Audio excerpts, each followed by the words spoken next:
गुबुन गुबुन थावनिनिफ्राय Kokrajhar medical college end हस्पिटालसिम थोंजोङै हान्थामेलानि राहाखौ रायजो राजाफ्रा मोननो हासिगोन। गुबैयै कक्राझार मिउनिसिपाल बर्डनि बास स्टेन्डनिफ्राय थांनाय माखासे पेसेन्जार गारिफोरजों लोगोसे बङाइगाव, दादगारि, सान्थिपुर, सेरफांगुरि बायदि दाब दाब जायगानिफ्राय कक्राझार सहर फारसे फैनाय माखासे गारिफोरा थोंजोङै देबोरगावनि बेसरगावना थानाय Kokrajhar medical college and hospital जानानै खारसिगोन।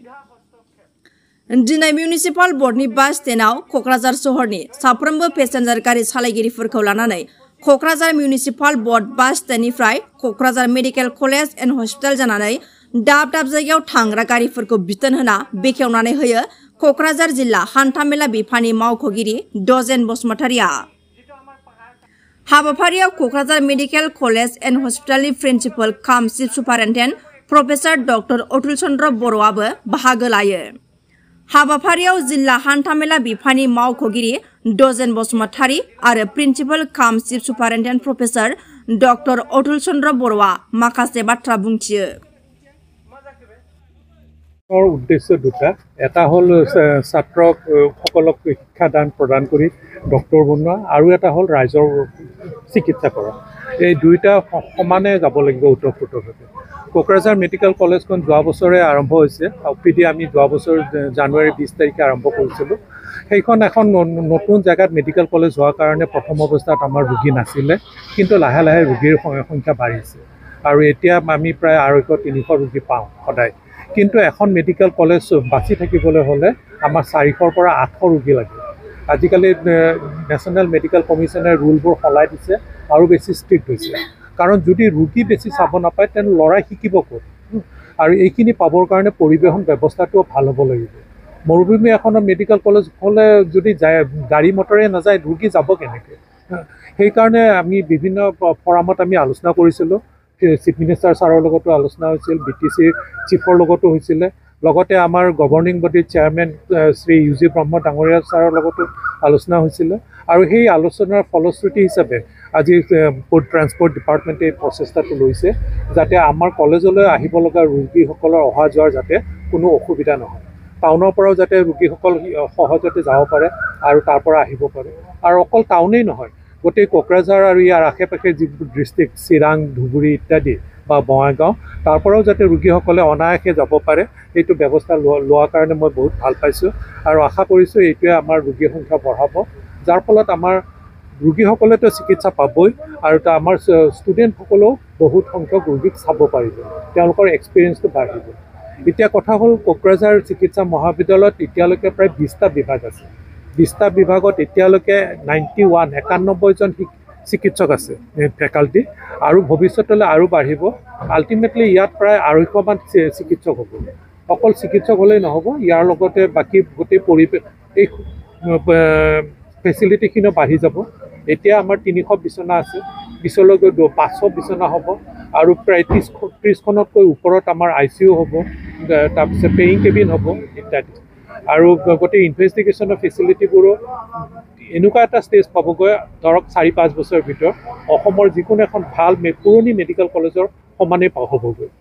ইতিমধ্যে CT স্কেন ইনষ্টল কৰিছে, 2 দিনতে আমি আৰম্ভ কৰিম। তাৰপিছত MRI আহিব আৰু বিভিন্ন সুবিধাবোৰ বাঢ়িব। ব্লাড বেংকৰ সুবিধাটোও বহুত ভাল হ'ব। আগতে ধৰক চিভিলত আপোনালোকে যিখিনি সুবিধা পাইছিলে তাতকৈ বহুত উন্নত সুবিধা পাব। খালি এইখিনিৰ কাৰণে সকলোৰে পৰা সহায় সহযোগ লাগিব, পেচেণ্টৰ সংখ্যা বাঢ়িব লাগিব, ৰাইজৰো কোঅপাৰেশ্যন লাগিব, তেতিয়া চৰকাৰেও ষ্টেপ বাই ষ্টেপ ব্যৱস্থাবোৰ উন্নত কৰিব। এইখিনি বহুত ধন্যবাদ।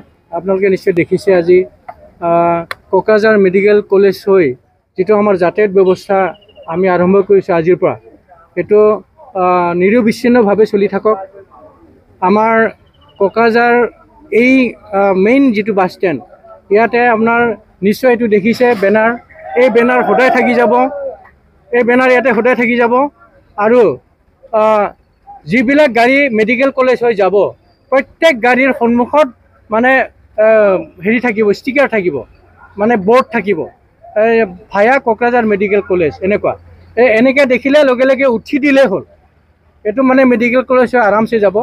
আৰু ইয়াতে কোনো ধৰণৰ হাৰাশাস্তি নহয়, ভাড়াটো বহুত বেছি কেতিয়াও নহয়, একদম যিখিনি নিয়মত আছে সেইখিনিহে ভাড়া ল'ব।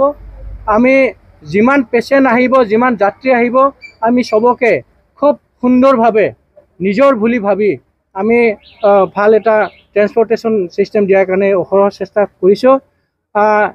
এইখিনিতে এটা কথা ক'ম, আমি এই যাতায়াত ব্যৱস্থাটো অকল কোকৰাঝাৰ টাউনৰ পৰা নহয়, আমি এই যাতায়াত ব্যৱস্থা কোকৰাঝাৰ মেডিকেল কলেজ হৈ যোৱা, তাতে যাব পৰাকৈ আমি দাঁতগাড়ীৰ পৰা মানে গাড়ী আহিব পৰাকৈ, শান্তিপুৰৰ পৰা গাড়ী মেডিকেল কলেজ ডাইৰেক্ট আহিব পৰাকৈ, সৰলপাৰৰ পৰা ডাইৰেক্ট মেডিকেল কলেজ আহিব পৰাকৈ, কচুগাঁও, গোসাইগাঁও, চেৰফাংগুৰি, চাপৰগ্ৰাম প্ৰত্যেক জেগাৰ পৰা আৰু অসমৰ চুকে কোণে যিবিলাক আমাৰ কোকৰাঝাৰত গাড়ী চলে, প্ৰত্যেক গাড়ীৰ ডাইৰেক্টলি আমাৰ মেডিকেল কলেজত মানে যাব পৰাকৈ আমি সুবিধা কৰাৰ কাৰণে আগবাঢ়িছোঁ। এইটো বিষয়ক লৈ আমি আজি ইয়াতে এটা চমুকৈ হ'লেও এটা প্ৰগ্ৰাম ৰাখিছিলোঁ। এই প্ৰগ্ৰামত আমাৰ কোকৰাঝাৰ কলেজৰে অধ্যক্ষ ডাঙৰীয়া আমাৰ লগত আছে, গতিকে তেওঁ আমাক সহায় কৰিছে আহি পেলাই। তাতে টেকনিকেল কি সুবিধা আছে, তাতে কিমান ট্ৰিটমেণ্ট হয়, তাত যে ছাত্ৰসকলক শিকোৱাৰ লগতেও মানে more than 80 doctors, more than 80জনতকৈ বেছি ডক্টৰ প্ৰফেচাৰ তাতে আছে। তেওঁলোকে যে তাতে ট্ৰিটমেণ্ট দিয়ে, ছাত্ৰসকলক শিকোৱাৰ লগতে তাতে যে ট্ৰিটমেণ্টো দিয়ে, সেইটো কথা তেওঁ খুব সুন্দৰভাৱে কৈছে। আৰু মই আশা ৰাখিম আমাৰ ছাৰে আৰু ইয়াৰ বিষয়ে আৰু অলপমান ক'ব। Please sir.